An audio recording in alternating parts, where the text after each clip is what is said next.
Everyone, welcome to my YouTube channel.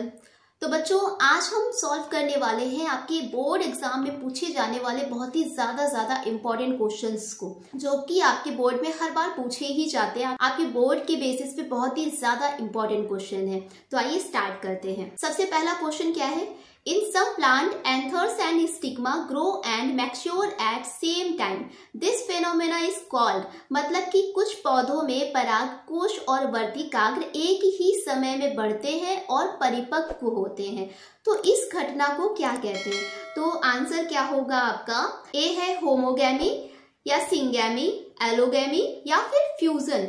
तो आपका answer हो जाएगा बेटा होमोगैमी, यानी कि जब एंथर और स्टिग्मा एक ही टाइम ग्रो करते हैं, ठीक है, सेम टाइम पे ग्रो करेंगे, मैच्योर होंगे, तो उसे हम होमोगैमी कहते हैं। ठीक है, नेक्स्ट क्वेश्चन क्या है? Anthesis is a phenomenon which refers to, यानी कि एंथ्रेसिस एक घटना है जो कि क्या रिप्रेजेंट करती है। तो ऑप्शन क्या है आपके? फर्स्ट है formation of pollen, second option है development of anther, opening of flower bud, या फिर reception of pollen by stigma. ठीक है, तो आंसर क्या हो जाएगा आपका? सी नंबर, यानी कि जो बड होती है उसका ओपनिंग, कोई भी कली है जब वो खिलती है तो उसको हम क्या कहते हैं? एंथ्रेसिस बोलते हैं। ठीक है, नेक्स्ट क्वेश्चन क्या है आपका? The pollen tube usually enters the embryo sac, यानी कि जो पराग नली होती है वो किसी भी भ्रूण कोश में कैसे एंटर करती है। ठीक है, ऑप्शन क्या है आपका? Through one of the synergid, second option है by directly penetrating the egg, या मतलब कि सीधे डायरेक्ट एग में एंटर करना। ठीक है, सी ऑप्शन क्या है आपका? Between one synergid and a central cell, यानी कि एक सहक्रियाशील और केंद्रीय कोशिका के बीच में, या फिर D option by knocking off the antipodal cell, या फिर प्रतिपादक कोशिकाओं को बंद करके। तो आंसर क्या हो जाएगा आपका? ए नंबर, यानी कि सिनर्जिड्स के द्वारा ही कोई भी जो पॉलन ट्यूब होती है वो एम्ब्रियो सैक में एंटर करती है। ठीक है, मैंने ये आपको बहुत ही अच्छे से समझाया था। अगर आपने उस वीडियो को नहीं देखा तो आप जाके प्लेलिस्ट में देख सकते हैं। ठीक है, now move to next question. Milky water of a tender coconut is, यानी कि जो कोकोनट वाटर आप पीते हैं, ठीक है, हर कोई कोकोनट वाटर पीता है, बहुत ही ज्यादा हेल्दी भी होता है, बहुत ज्यादा न्यूट्रिशियस भी होता है। तो ये एक्चुअल में जो कोकोनट वाटर होता है ये होता क्या है? ऑप्शन क्या है आपके? लिक्विड गैमेट्स, लिक्विड न्यूसिलस, या फिर लिक्विड फीमेल गैमेटोफाइट, या फिर लिक्विड एंडोस्पर्म। तो आपका आंसर क्या हो जाएगा? Liquid endosperm. जो लिक्विड एंडोस्पर्म होता है ये ही जो कोकोनट वाटर आप पीते हो तो वही एंडोस्पर्म को ही आप एक्चुअल में पीते हो। ठीक है, तो ये आंसर हो गया आपका। Now move to next question. The aleurone layer in maize grain is specially rich in, जो मक्के होते हैं, मक्के के दाने में जो एल्यूरोन लेयर होती है वो एक्चुअल में क्या होती है, उसमें क्या होता है? ठीक है, आपके ऑप्शन है स्टार्च, सेकेंड ऑप्शन है लिपिड, ऑक्सीमिन्स, या फिर प्रोटीन्स। तो जो एल्यूरोन है ये क्या है एक्चुअल में? ये एक प्रोटीन है। ठीक है, तो आपका आंसर हो जाएगा प्रोटीन। ठीक है बच्चों, अगर आपने चैनल को सब्सक्राइब नहीं किया है तो चैनल को सब्सक्राइब जरूर कर लीजिए, वीडियो को लाइक कर दीजिए। आपको बहुत ही ज्यादा इंपॉर्टेंट क्वेश्चन की एक सीरीज मिल जाएगी जिससे आप अपने बोर्ड्स में बहुत ही अच्छा स्कोर कर पाएंगे। मेरा वादा है आपसे कि आपके बोर्ड्स तक आपके पास एक ऐसे प्रश्नों की श्रृंखला होगी जो कि आपके बोर्ड्स में आपको बहुत ही ज्यादा बेनिफिट देने वाली है। तो इसी बात पे चैनल को सब्सक्राइब जरूर कर लीजिए और वीडियो को लाइक कर दीजिए। Move to next question. तो अब हम सॉल्व करेंगे वेरी शॉर्ट क्वेश्चंस जो कि आपके एग्जाम में 1 मार्क्स और 2 मार्क्स के पूछे जाते हैं। ठीक है, तो क्वेश्चन क्या है? What are the component cells of the egg apparatus in an embryo sac? किसी भी एम्ब्रियो सैक में जो कंपोनेंट होते हैं एग एपरेटस के वो क्या होते हैं? ठीक है, तो आंसर क्या हो जाएगा आपका? An egg apparatus consist of 1 egg cell और 2 सिनर्जिड सेल्स। मैंने आपको बहुत ही अच्छे से डिटेल में एग एपरेटस को समझाया था, तो आप उसे देख सकते हैं। ठीक है, तो किसी भी एग एपरेटस में एक तो एग सेल होता है और 2 सिनर्जिड सेल्स होती हैं। ठीक है, now move to next question. During polyembryony, if one embryo is formed from synergids and the other form from nucellus, state the one that is haploid and the one that is diploid. मतलब कि जो polyembryony होती है, ठीक है, उसमें से एक एम्ब्रियो तो सिनर्जिड सेल से बनता है, ठीक है, जबकि दूसरा न्यूक्लियस से बनता है। तो आपको बताना है कि कौन सा हैप्लॉइड होगा, कौन सा डिप्लॉइड होगा। तो आइए देखते हैं। तो आंसर आपका क्या हो जाएगा कि जो embryo developed from the synergids is haploid, ठीक है, यानी कि जो सिनर्जिड से बनेगा वो हैप्लॉइड होगा, जबकि जो न्यूक्लियस से बनेगा वो क्या होगा, वो डिप्लॉइड होगा, ठीक है।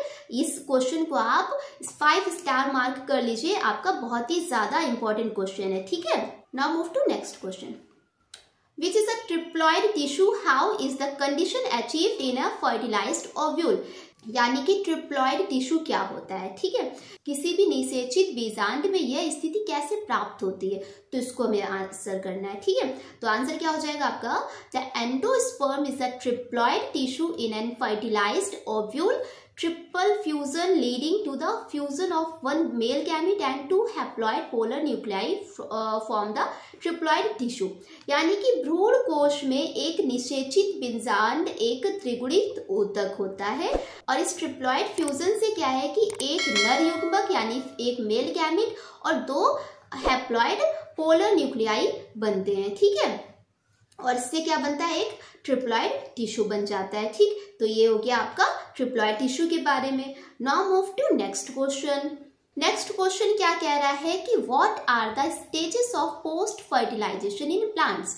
प्लांट्स में पोस्ट फर्टिलाइजेशन की स्टेजेस क्या होती हैं, ठीक है, तो इसको भी हम समझ लेते हैं।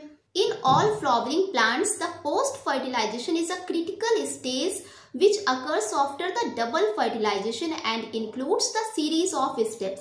यानी कि जो फ्लावरिंग प्लांट्स होते हैं, ठीक है, तो उसमें क्या होता है, फर्टिलाइजेशन के बाद जो स्टेप्स होते हैं बहुत ही ज्यादा इंपॉर्टेंट होते हैं। तो इनमें कौन कौन से स्टेप आएंगे। फर्स्ट स्टेप आता है आपका एंडोस्पर्म डेवलपमेंट, ठीक है, मतलब कि जो एंडोस्पर्म है उसका डेवलपमेंट होगा। सेकेंड स्टेप आएगा embryo improvement, and third step development of ovule into a seed. जो ओव्यूल बना है उसका डेवलपमेंट होगा एक सीड में, ठीक है, ओव्यूल बनेगा एक बीज के फॉर्म में। Development of ovary into a fruit, और जो ओवरी होती है उसका डेवलपमेंट किसमें होगा, एक फ्रूट के फॉर्म में होगा, ठीक है। तो ये हो गया। देखिए मैंने आपके लिए यहाँ पे इंग्लिश के साथ साथ हिंदी लैंग्वेज में भी प्रश्नों को रखा है, जिससे कि आपको अच्छे से समझ में आए, ठीक है, कोई भी डाउट ना रह जाए, ठीक। तो बढ़ते हैं नेक्स्ट क्वेश्चन पे, और ये क्वेश्चन तो आप बेटा आपका बहुत ही ज्यादा इम्पोर्टेंट है, इसको आप बहुत ज्यादा ही इम्पोर्टेंट पे मार्क कर लीजिए, इम्पोर्टेंट इन्फिनाइट डाल लीजिए। ये तो क्वेश्चन आपका डेफिनेटली पूछा ही जाना है, बहुत ज्यादा इम्पोर्टेंट क्वेश्चन है कि डबल फर्टिलाइजेशन क्या होता है। और डबल फर्टिलाइजेशन को मैंने डिटेल में समझाया है, उस पर एक डिटेल वीडियो है, अगर आपने उसे नहीं देखा है तो नीचे डिस्क्रिप्शन में उसका लिंक दिया हुआ है, तो आप उसे देख सकते हैं, ठीक है। और कोई डाउट हो तो उसे भी आप कमेंट बॉक्स में जरूर मेंशन करें, और मैं आपकी हर एक डाउट क्लियर करूंगी। देखिए बच्चों, जो मैं प्रश्नों की सीरीज ला रही हूँ ना आपके लिए, बहुत ही ज्यादा यूजफुल है, बहुत ही ज्यादा बेनिफिशियल है। तो इस सीरीज को आप बिल्कुल भी मिस मत करिए। जितने भी क्वेश्चन है हर एक क्वेश्चन को सॉल्व करिए, हर एक क्वेश्चन को आप याद करिए। मेरा प्रॉमिस है आपसे, आपका एक भी क्वेश्चन इस सीरीज से बाहर नहीं जाएगा, ठीक है। तो अच्छे से पढ़िए, मन लगा के पढ़िए, जितने भी क्वेश्चन करा रही हूँ सबको अच्छे से याद करिए, प्रॉपर नोट्स बनाइए। कोई भी डाउट हो, कोई भी क्वेरी हो, मुझसे आप ज़रूर शेयर कर सकते हैं, क्योंकि मैं हमेशा आपके ही लिए सोचती रहती हूँ कि किस तरीके से बच्चों को मैं अच्छे से अच्छा कंटेंट दे पाऊँ, ठीक है। तो अच्छे से पढ़ाई करिए, कोई भी डाउट हो उसे शेयर करिए। तो आइए हम इसे समझते हैं। In plants double fertilisation refers to the fusion of 1 female, ठीक है, 1 female gametophyte with 2 male gametophyte, मतलब कि एक फीमेल गैमेटोफाइट से और 2 मेल गैमेटोफाइट से फ्यूजन जो होता है उसे ही हम बोलते हैं डबल फर्टिलाइजेशन, ठीक है। तो उसे ही हम क्या कहेंगे, double fertilisation. And it is a complex process in flowering plant, बहुत ही ज्यादा कॉम्प्लेक्स होती है, क्योंकि भाई एक फीमेल गैमेट है और 2 मेल गैमेट है, इनका फ्यूजन हो रहा है, ठीक है। और ये प्रोसेस क्या कहलाती है, डबल फर्टिलाइजेशन कहलाती है। तो ये हो गए बच्चा लोग आपके प्लांट फर्टिलाइजेशन से कुछ इम्पोर्टेंट क्वेश्चंस। और नेक्स्ट वीडियो में हम इसके बाकी के इम्पोर्टेंट क्वेश्चंस को हम देखेंगे जो आपके प्रीवियस ईयर में पूछे गए हैं और जो आपके बोर्ड के बेसिस पे बहुत ही ज़्यादा इम्पोर्टेंट है, तो उनको भी हम नेक्स्ट वीडियो में डिस्कस करेंगे। और वीडियो को लाइक कर दीजिए, चैनल को सब्सक्राइब कर दीजिए। तो मिलते हैं नेक्स्ट वीडियो में। पढ़ते रहिए, मस्त रहिए।